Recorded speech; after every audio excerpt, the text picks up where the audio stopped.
Hi, everyone. Welcome to Career Hotline. I'm so glad you're here with us today.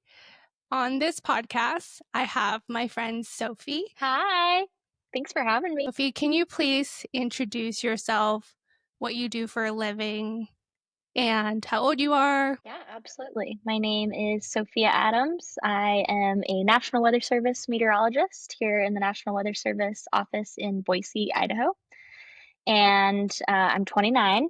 I've been in the role for just about 3.5 years. And then I was also a Pathways intern at a different office in Great Falls, Montana for a summer before I joined the Weather Service as a full time federal employee. So, the National Weather Service, if you don't know, is an agency under NOAA, which is under the Department of Commerce. So, NOAA stands for National Oceanic and Atmospheric Administration, and we predict weather, we predict river forecasts, we do fire weather forecasting. Anytime you've gotten a alert on your phone that says severe thunderstorm warning, those are all issued by meteorologists 24/7, 365 days a year, all across the United States and the United States territories. You've been doing this for 3.5 years. You Yep. started out, you said Montana, is that Yes. correct? Yeah. And then Mhm. you made your way up to Boise. So, did the job move you to Boise, or you just kind of made that change yourself? Yeah, so the job moved me to Boise. So when you Okay. apply for the National Weather Service, you get to select 5 different offices across the Mhm. country that you'd be interested in working in. And I selected 5, and then you go through an interview process. You go through security, background Okay. checks, and then from there you'll get to decide based on what office liked you the best and which office you like. You kind of get to decide where you want to go. So Okay. I was kind of between a few offices and decided to come to Boise. So the job that you have today, which is in Boise, do you Mhm. work remote? Do you do a hybrid setting? Do you work it from home? What does your office work setting looks like? Yeah, so it's a little bit different at every office, but here in Boise, we're mostly in person. And actually, as of Monday, we are required from executive orders to be in person the whole time. Oh So it gosh. used to be, yeah. So we work kind of a mix of like operational shifts, they're Mhm. called, and then administrative shifts. And so administrative shifts are more for like your personal projects, and then Okay. operational shifts are those shifts that occur 24/7, 365 days a year at Mhm. different times. And when you're scheduled for those, that's when you're doing like real time monitoring of the weather. Okay, so you used to work a hybrid style and then now you have to be in an office. Yes. So it used to be that you could take your train or like the administrative shifts and you could work Mhm. those from home. Mhm. But now they're requiring everybody to come into the office and be full time. Let's talk about your career path. We want to talk about your schooling, your college, any type of certification that you went through to get to where you are today. Yeah. So I have a little bit of a different career path than most meteorologists, actually. Mhm. I went to a 4 year undergraduate college first, but I didn't major in meteorology as my primary focus. I actually majored in Okay. math. And Oh. I thought that I was going to be a civil engineer. That's kind of where most of my energy had been thrown towards, Mhm. especially in high school. That was kind of like, oh, okay, that's a good career. I'm pretty good at math and science. I am Okay. interested in public infrastructure. Mhm. Um, and so I wanted to go. I knew I wanted to do something like with a service aspect too, like some type of public service. And then I got into college or undergraduate college at St. Michael's College in northern Vermont in the Okay. eastern part of the United States. Mhm. And I got in, I took a couple engineering classes, and I absolutely hated it. Oh no. Yeah, I was like, oh gosh, I do not like this. What did you not like about it? I did not like my professors. So, Okay. it might have been just like a situational thing. If I had maybe gone to a different college or been in a different culture, maybe I would have enjoyed engineering more, but Yeah. I just I wanted to have more options, and I kind of realized I didn't want to be pigeonholed into one particular career. Like I wanted my Mhm. degree to kind of give me options because Yes. I was I was 18. I was like, I don't know what I'm doing, right? Like I don't know. And I Yeah. totally agree with you. I feel like when you're that young, you shouldn't have to decide what you wanna do for the rest of your life. That's tough, Yeah. but I'm glad that you made that call Yeah. early on. Yeah. And my mom especially was really supportive of Oh, me getting out of the engineering field. My dad was a little bit more upset, but he got over is it. your mom and dad, are they in Vermont or are they in Boise? No, they're actually all over the Okay, US. My family is like one of those very spread out families. My dad is in okay, Kentucky and then my mom's in mhm, California. okay. Yeah. So you have a very supportive mom that Yes. understood that you didn't wanna be an engineer anymore. So you told Yes. her, is that when you made the transition to meteorologist? No. So I Okay. actually thought maybe I want to be a lawyer, maybe I want to get into Oh, politics, okay. maybe I don't That's know. a I just had the wide range. yeah, I had like a lot of options that I was Okay. thinking about.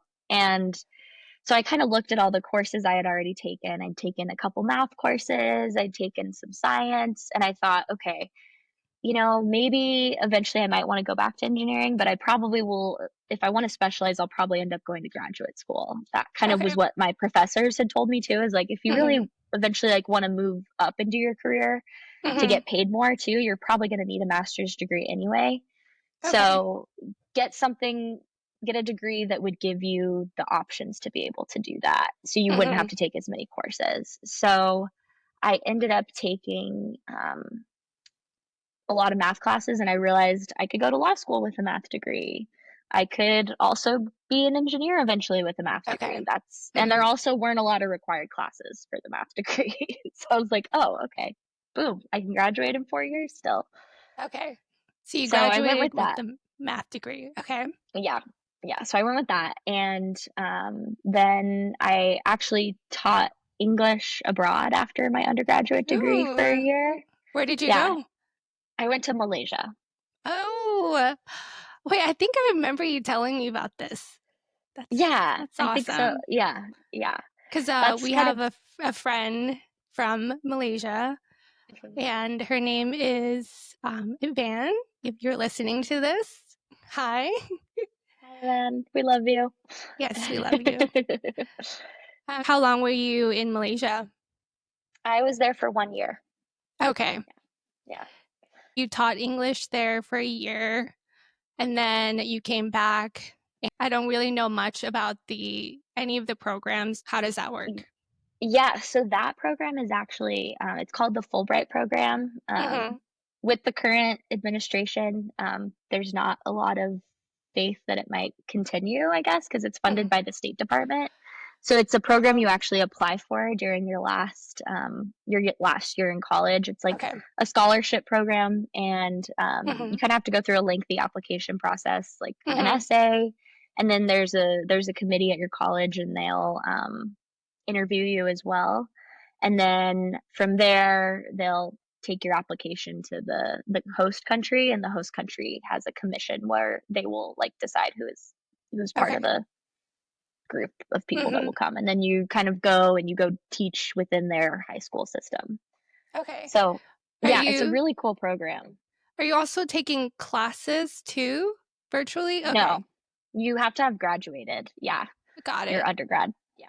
I finished teaching, I went back to graduate school. So then I Okay. decided to apply for graduate school. I kind of realized meteorology was an option, and I hadn't really Mhm. thought about the careers that were and the opportunities that were available in meteorology before. But I was one of those weird kids that grew up and just loved watching the Weather Channel.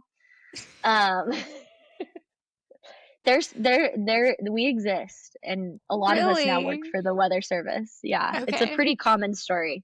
Mhm. Um, Within our field, but not everybody knows that they like weather when they're like 8 or 10 years old. So some people have there's a lot of different paths, but Mhm. if you're weird like me and you love watching the weather, then you might love meteorology. So that I I had love a that. Yeah. I had a friend in high school, and her dad was a professor of meteorology actually at the university in Mm, the town that I went to okay. high school in. Yeah, and so I was talking to her about it, and then she recommended me talk to her dad, and I talked to her dad and said, "Hey, is it possible for someone like me to go into the graduate program?" Mhm. And he said there actually were a lot of people that didn't do meteorology in their undergrad that ended up doing it in their graduate degree Okay. program. And they had a program set up for it. So they had classes that you could take that you would have taken in your undergraduate like curriculum already Mhm. set up. So you could graduate a master's degree in 2 years.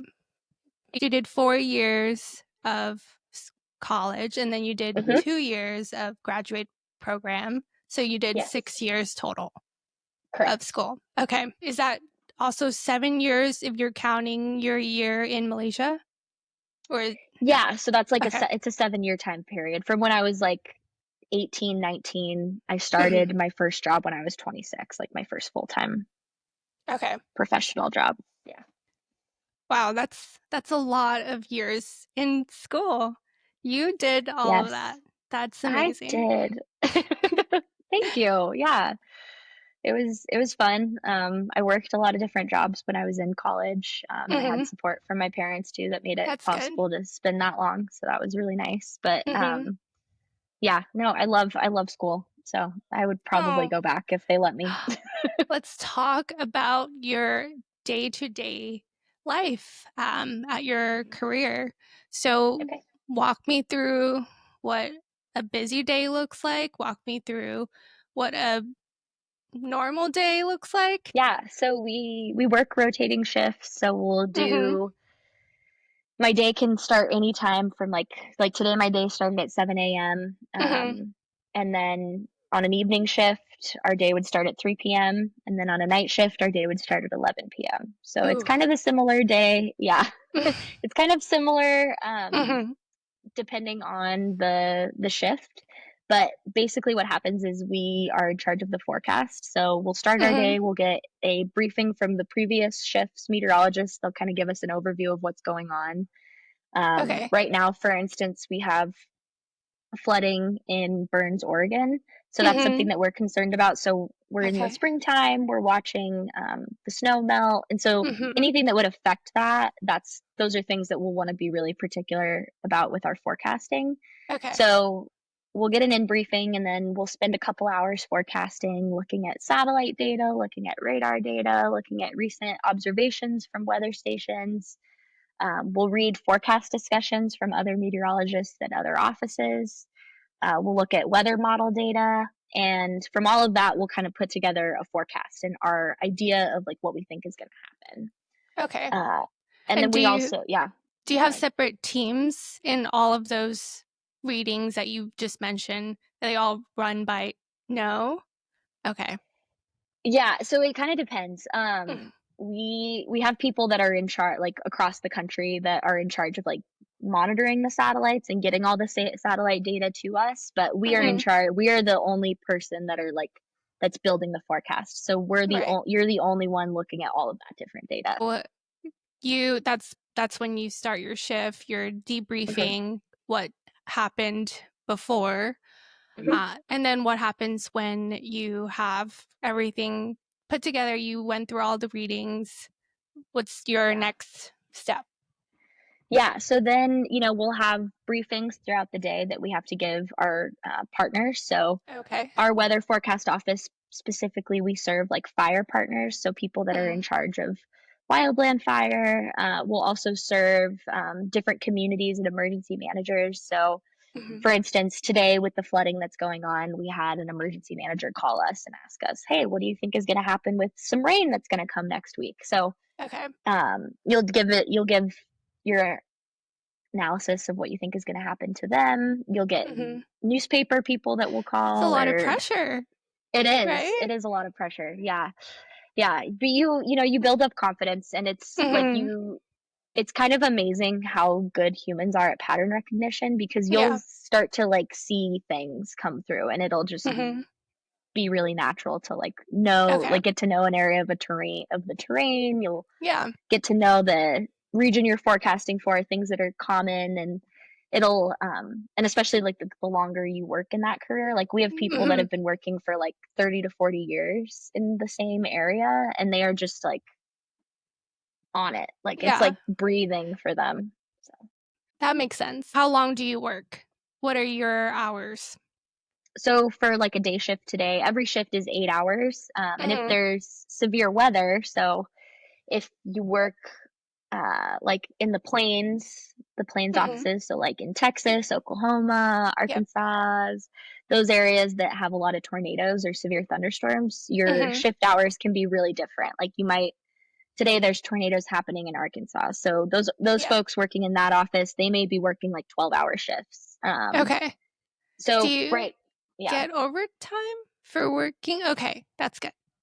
Yeah, you get overtime or comp time, so Okay. compensatory time. So you could use it Mhm. for like PTO basically. Okay. Mhm, So typically you would ideally work an 8-hour shift. And how mhm. do you know if you're assigned to either a morning or midday or a night shift? Yeah, so our we have a person in our office that's called the scheduler, and they will Mhm. schedule out all of the shifts, Okay. for about a 6-month period. So that's what what Okay. you're working. Okay, so you already know you're gonna be doing a night shift for months at a time. It's not like 2 weeks in advance you get a schedule. Okay. So it's kind of set and built in. Got it. Mhm. And sometimes it has to change because people get sick or they take Mhm. vacation, and so then it'll adjust, and you kinda have to be like, part of the job is you just have to be really flexible, like, Mhm. and a lot of the times, unfortunately, the job has to come first, so, like, you just have to roll with it. Have you worked long days where it's more than 8 hours? Yes. Oh, yeah. How I long? work a lot of long days. What was the Um, longest shift that you've done? I've done in the operate like, in office, I've done a 16-hour day, so I've done, like yeah, like, y someone you're working a day shift, and then someone Mhm. calls out of an evening shift, so you cover See? that. So you Oh, work until wow. 11 p.m. Yeah. So you did two shifts, 2 8-hour Mhm. shifts, 16 hours. Yeah. That's crazy. Do you get Yeah. breaks?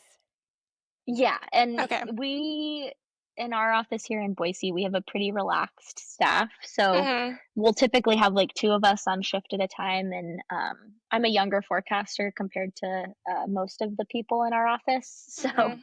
um, they are called the lead meteorologist, so they're Okay. basically in charge of the other person, they're kinda your on-site supervisor, but Mhm. most of those people are really flexible, and we've started to institute more shift flexibility, so like for me I like to do like morning yoga or morning workout classes, so they'll let me Mhm. come in like a half hour to an hour late to the shift, and then I stay a Oh, little bit later just so that's I can go to nice. that.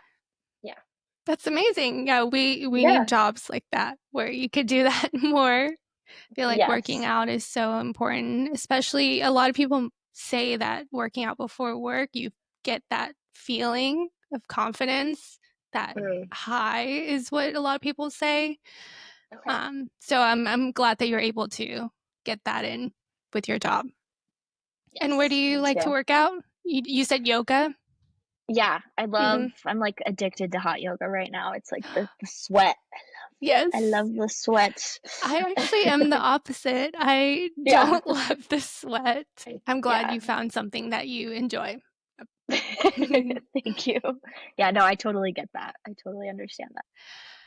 Now we'll move into the section where we discuss what you enjoy and potentially get into any challenges at your job that you want to share with everyone out here. So we can start with the favorite parts of your job. What do you love? And I have a feeling I already know one of them, which you're doing a service to everyone out there. But yeah, I'll let you share. Yeah, no, that definitely is my favorite part is, Hmm. just knowing that you're, like, serving the public, Hmm. and that you're doing something that is important to people. Hmm. Um, I really love the when it's really exciting, so I really like those busy weather days that just are nonstop and then the day just flies by, like, you're just get into work and there's a bunch of things going on and you have to talk to a bunch of people. It's kind of gets your adrenaline up. Mhm. And it makes the And I day feel like, go by faster too. yeah, it makes the day go Mm. by way faster. Like, it's kind of funny as a meteorologist. I feel like a lot of us really love like the worst kind of weather. So like days that people would be like, "Oh, I'm so annoyed." We're Yes. just like, "Yeah, like it's raining. Yes, I love rain." And that's And funny because I feel like in Boise you don't get as much rain or extreme weathers. no, No? no. So it's a great place to live, but Mhm. it's kind of a boring job. And that's kind of how I got into like fire weather here Oh, more. yes.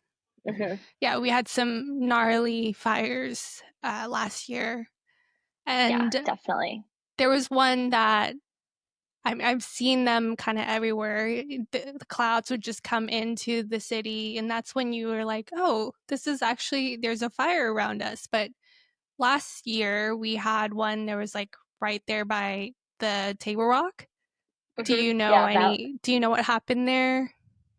Yeah, What so it was started it? actually, yeah, the fire investigation came back and it actually started from a spark from a power line.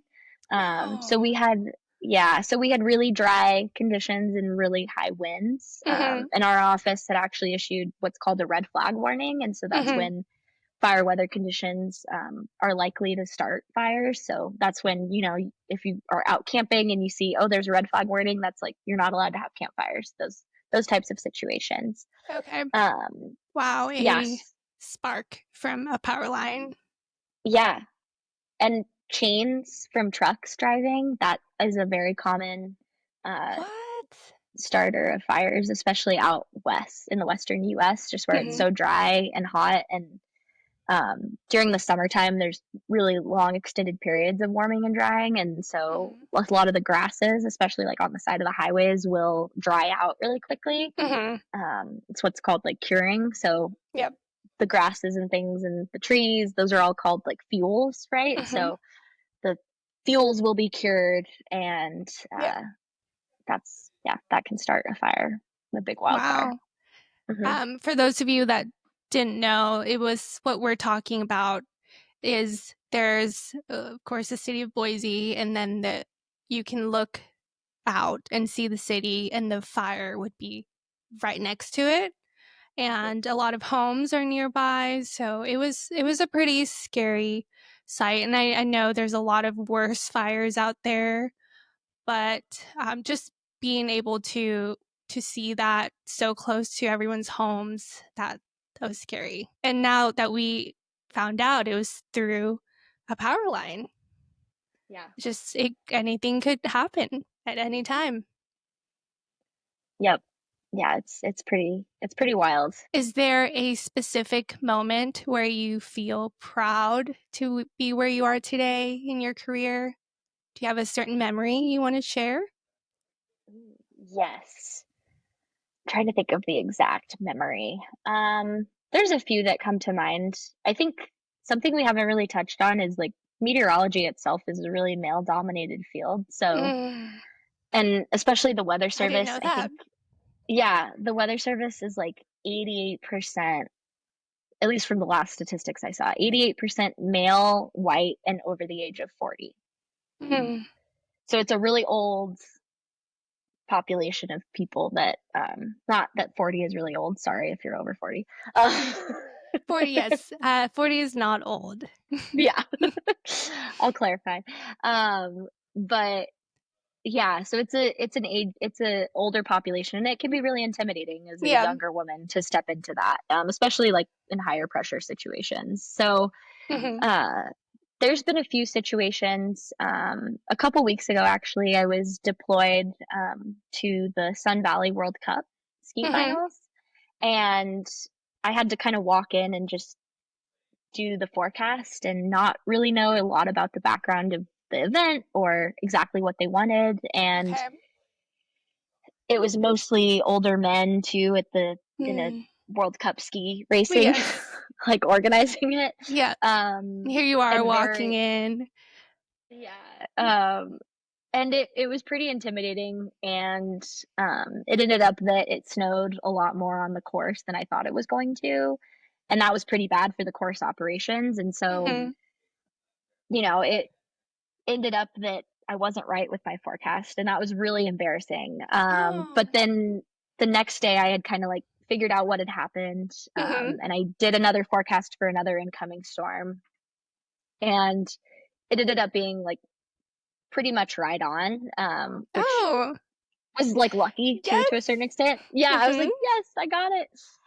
And, I had kind of thought all of these people like, in my head, I was like, "All these people hate me, like, they don't think I know what I'm doing, I'm so Oh, embarrassed." Like, just the how long imposter were syndrome. how long were you there? I was there for 5 full days, yeah, Oh, okay. yeah. So Um, when did that start shifting towards your prediction? How many days in was that? towards Okay. the end, yeah. Mhm. And, I just really tried to just be as professional as possible and kind of Mhm. explain, there's things that happen with weather that we don't fully know and, just try to Mhm. show that like I'm doing my Yeah. best, I'm taking You this seriously. you're Yeah. you're only doing your best. So were they not being professional with you? Or Uh, no, I mean, some of them were, but it was okay. also, a pretty fast-paced environment and a little Mhm. bit more relaxed than like a typical office environment. And Okay. Like, Mm. I had people offering me whiskey or beer, like, it was kind of On the wild, like, I job? was like yeah, I was like, I can't do that, like, thank you, but no thank you. Um, yeah, they were pretty wild, a pretty wild group of people, but very serious too about, like, Mhm. getting the race going. So, Yeah. at the very end, the I leave, I have another meteorologist come to take over, and Okay. as I'm leaving, all of these guys come up and just shake my hand and say, "You did such an amazing job, like, you are so professional, that was so slick, like, your briefings were great, like, you really made us feel confident, and, like, we really appreciate" even though I did, like, wrong the first day. So, it was a really cool moment for me, I think professionally to say, I can walk in front of a room of, like, 100 people and give this briefing, and Mhm. when I first started, I would have been, like, so, so nervous to do Mhm. that. So, it was a really, really empowering moment. That's a huge milestone in your career for sure, and congratulations, like, that Thank I wish you. I would have been there. What do you enjoy most about your company or your team? Ooh. So, the team that I work on, we've definitely, like, gone through struggles. We have a lot of different generations on our team, but Mhm. I think I've really enjoyed the evolution of, like, as I've gotten more comfortable and as I've gotten to know people more, Mhm. and as they've gotten to know me, like, just building that camaraderie and, Yeah, like a like, getting to know family. them and yeah, it really Mhm. is, and we've also gone through a lot of, like, personnel kind of struggles together, and Mhm. so learning more about each other and kinda learning how we deal with conflict and how to address those things and growing together as a team is one of my favorite parts. Oh, I love that. Now we can move towards some challenges that you deal with your career. Do you want to talk about any obstacles that you run into? I'm sure you have plenty, but some that you would like to call out. Yeah, I think there definitely has been a lot of obstacles as a woman, in the workplace. Mhm. Anything, like, not affecting me specifically because I don't have any children, but, there are a lot of mothers that have had issues with people just not taking them seriously, being pregnant or having, issues finding, like, lactation areas, but I will say that, like, that there's been the change has come a long way with those types of things, so our Mhm. agency is trying to, like, move more towards being, like, a supportive environment for new mothers, and as part of the federal government too, you get really generous maternity and paternity leave, so you get, like, 3 Mhm. months of paid leave, Okay. which is nice, but because it's such a busy shift work cycle, Mhm. like, you get to take basically, like, 3 like, you take 3 months off, and, I mean, you're busy that whole time, Yeah. obviously, but Mhm. there is a lot of, like, we're the office itself and all the other meteorologists are covering those shifts, so there can be a lot of, like, animosity for that. Oh, no. Yeah, um, It yeah, shouldn't I be that think way. No, it shouldn't. But, I think we just have to do better about, like, kinda overcoming those gender roles, right? And, like, Yeah. saying, like, "Yeah, like, this is like, we're living in a This world is where people, yeah, we need 2 this incomes." So, yes. This yeah, is normal. This is the reality that we live in, and you have to accept it. yeah. And that brings back to the point that you mentioned earlier where this career is 88% men. So I'm sure they didn't really set a good foundation for women in your industry. Definitely, like, a lot of, like, microaggressions in that way too, and it's not, like, conscious a lot of the time, but it is to the point where, like, there's been times where I've been called emotional Oh for my talking about gosh. certain things. There's been times where, I've gotten to the point where you have to be really careful about, like, feedback that you have for people, and Mhm. kinda learning how they respect you and how they treat, and, like, you can see it's very different, like, how they'll treat you versus how they'll treat, like, another young man who's just starting. So, I mean, it's kinda common, like, it's work we have to do Yeah. as a society. Mhm. Um, that's Which a we need huge to challenge. change. But Yes, 100%. Um, and then currently, there's a lot of challenges with the current administration's hostility towards the federal employees. yes. There's a really bad misconception that federal employees are just sitting around and taking taxpayer money and just twiddling our thumbs, but, like, we're working 16-hour shifts, we're working all the time. There are so many people in the federal government that their main job is to protect you. And Mhm. like, there's a lot of people that could be making a lot more money working in tech or working elsewhere, but, like, they specifically want to work in the government and in Mhm. public service because they love their communities and Yes. they love the country, right? And Yes. so to be in a position where, like, I have to send 5 bullet points every week describing what I've done because people in charge don't think that we're actually working really hard, it's really demoralizing. Um, Once and a then, week? yeah, every Monday. Um, okay. Yeah. I it doesn't make any sense because your job is literally it's you get to see the outcome of your effort, right? Ugh, makes no sense. No, it doesn't. And it's a big challenge right now. Like, that's kind of at the forefront of everybody's mind. Like, we've had people Mhm. get fired for no reason and then Oh, 2 weeks later get reinstated and said, "Oh, that was a what? mistake. Sorry. Like, you have your job back." Like, yeah. We've had That's trainings get crazy. canceled. We've been limited in what we can, like, partners and people that we can meet because we're Mhm. not allowed to travel to certain places. So, yeah, Mhm. there's a lot of challenges with the current administration in in our field, but Yes, I heard recently that a lot of government employees got laid off, and I know a lot of them were your part was your team. You have a lot of friends that was affected. So that must be really hard. And I hope that's one of those things where 2 weeks later they could say, never mind. That brings me to the next question. If someone were to be terminated or laid off, what other fields or jobs could they get into? yeah, it's definitely one of those skill sets that's, pretty unique, so Mhm. it can be really difficult to maybe find, like, a job where you're doing exactly what you were doing, which, there's not a ton of operational meteorology in other fields, but, um, aviation is a Mhm. huge field that a lot of us could get into, because a lot of us do aviation forecasting as well in our day-to-day jobs just for Okay. the air traffic control towers. We, Mhm. do a point forecast, so airliners That know, makes sense. yeah. That makes total sense. Of course. Yeah.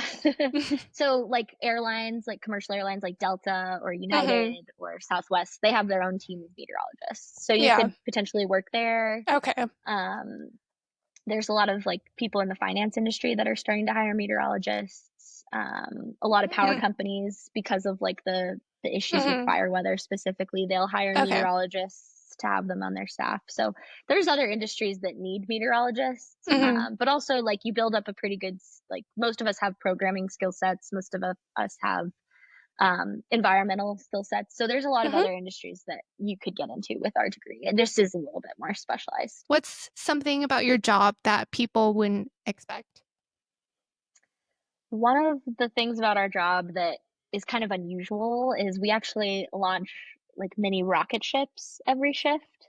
So we What? have these things called the weather balloons, and Oh. yeah, they go like 100,000 feet up into the Mhm. air, and we launch those twice a day. And all of that weather data is then fed into our weather models, and it Mhm. allows like the weather models to kind of get a better idea of what's currently happening in the atmosphere. So that's just kind of something fun. It's like one of my favorite parts of the job too, is getting to go out at like 4 in the morning on a night shift and look at the stars and launch the Wow. balloon. Mhm. How long is Mhm. it? How long is that whole process? Yeah, so it's about a 2.5 hour process. So it Okay. takes about a half hour to like set it up, and we Mhm. use straight hydrogen here to fill it up because it's a lot Mhm. cheaper than helium, but Yeah. it's really dangerous. So if you like, there's like no smoking signs. You can't have any phones or anything that could cause a spark Yes. in the area. So Mhm. yeah, we'll set that up, and then we launch it, and then it takes about 2 hours from Okay. it launching to it like popping really high in the atmosphere, and then it floats Mm. back down. Have you ever thought about switching careers? Yes. Yes, yes. The shift work is really hard on like my family and Mhm. me, you know, and we move.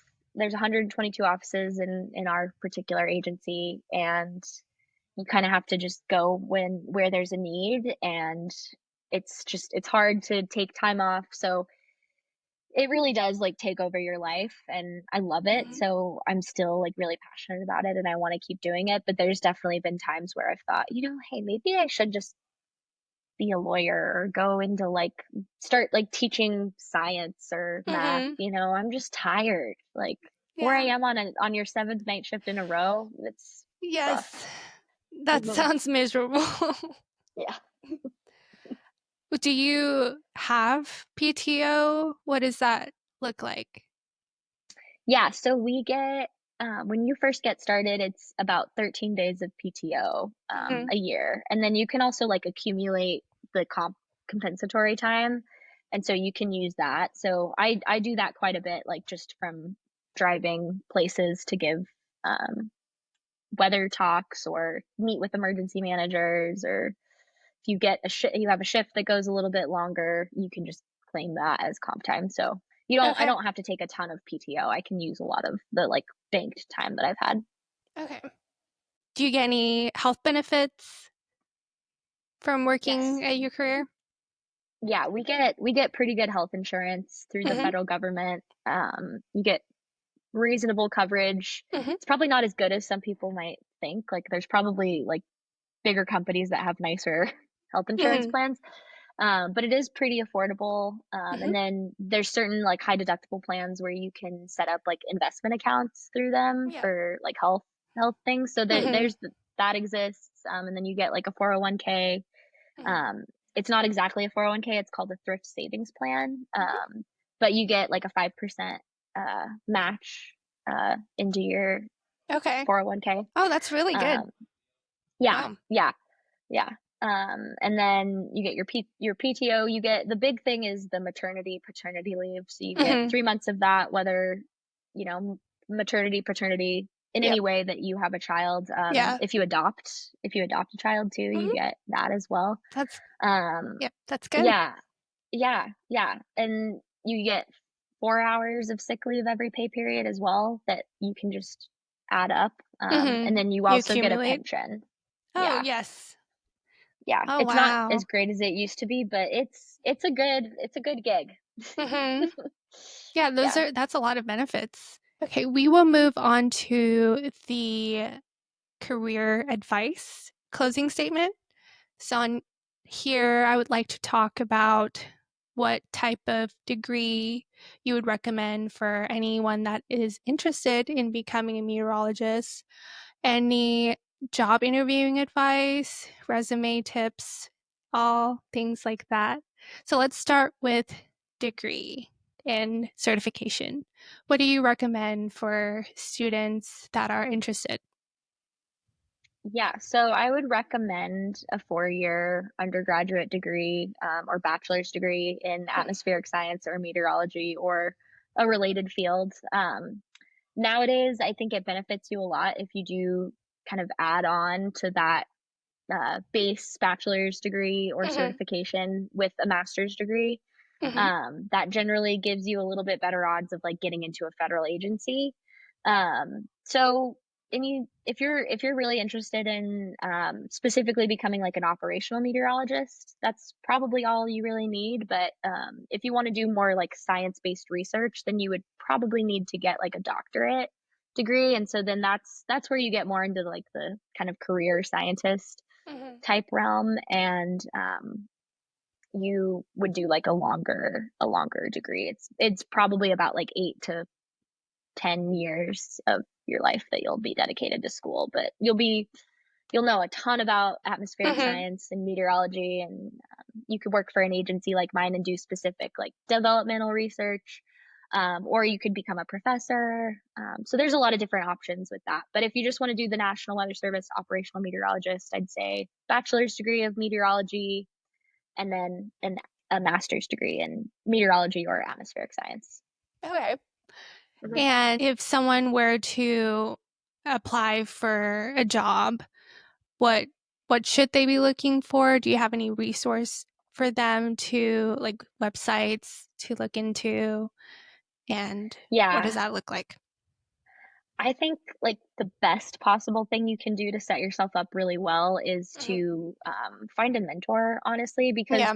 you could try to do it all by yourself and like look at all the various websites, but there's just so much information out there, and there's so many little particular things that like Mhm. it really helps to have somebody that is in the National Weather Service that's already there that can kind of like guide you through it and like Yeah. help you. And Mhm. so I'd really recommend like finding, anywhere that you live in the United States. And there's also like international agencies too. So even if Yeah. you're abroad, like Mhm. you could, reach out to your local meteorological agency and see if there's anybody interested in taking you on as a mentor, or just Mhm. helping you through the application process. And you can also find opportunities there to like volunteer with somebody to do research with them, or other internships that are available. And if you ever have questions too, you can email me. I'm always willing to help. Okay.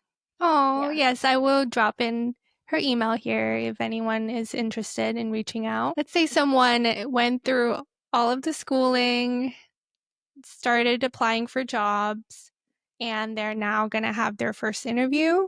Do you have any advice just from your experience, anything that they could prepare for? Yeah, I think, it's kind of changing in our field how like the way that interviews are structured. It used to be like they would kind of test your meteorological knowledge and a little bit Mhm. about like who you are as a person, but now it's really shifting more towards like who are you? What's your leadership style? What are you passionate about? And so I think it's really important to just kind of to number 1, practice all of Mhm. your interviews, like, Yes. write down questions that could happen, and for the weather service, like, no offense to our management, but, like, they're not that creative. So, a lot of the questions are just, like, questions you could Google that would be, like, common interview questions. Okay. So Tell me so about just practice yourself. those. Why do Yeah. you want to be here? Kind of generic questions. Okay.